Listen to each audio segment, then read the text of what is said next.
শুনেন ইঞ্জিনিয়ার সাহেব, আমি লোয়েস্টার পরে যদি কাজটা আমি না পাই তাহলে আপনি কিন্তু মুসারে ভালো করে চিনবেন, কথাটা কিন্তু মনে রাখেন। মুসা, আসেন আসেন, বাবা আসছে, আসেন। মুসা, তুই খুব উত্তেজিত, তোর খুব প্রেশানি। এই কাজটা পাওয়ার জন্য তুই গুলি খেয়েছিলি।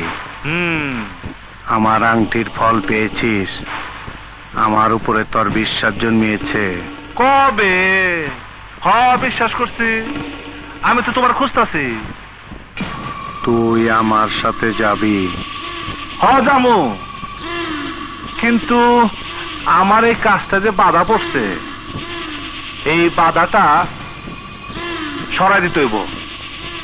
এই কাজটা করতে পারলে আমার সব আশা পূর্ণ হইব।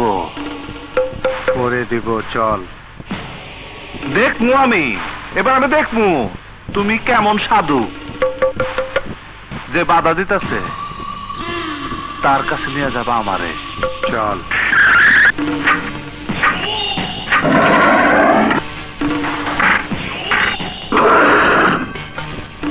সাধু, তুমি একেবারে পাক্কা সাধু। তোমার হাত দেখার বয়ান সব ঠিক, তুমি আমারে ঠিক জায়গায় নিয়ে আইছো। তাহলে তুমি বুঝতে পেরেছো? বুঝতে পারছি মানে একেবারে সবটুকু বুঝে ফেলেছি। পান্না তোমার কত টাকা দামছে? তুমি তো ভালো ধুন ধরছো।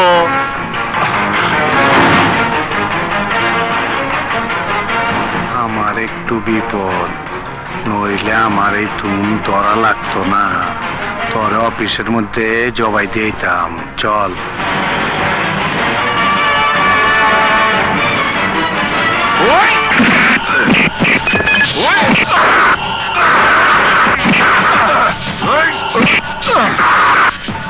তরে না কইলাম আমি খুব বিপদ আছি, চল আমার লগে।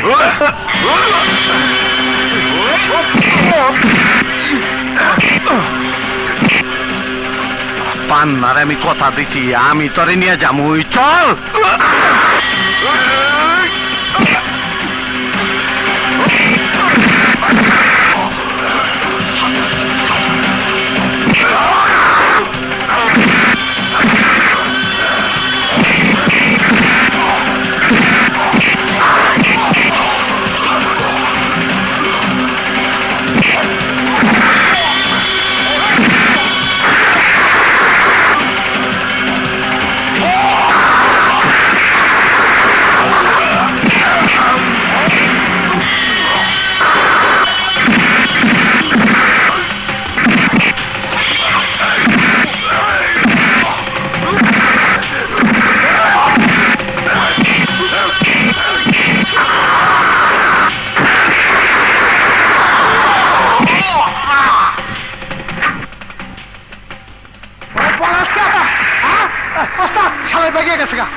সোনা মিয়া, কি হইলো?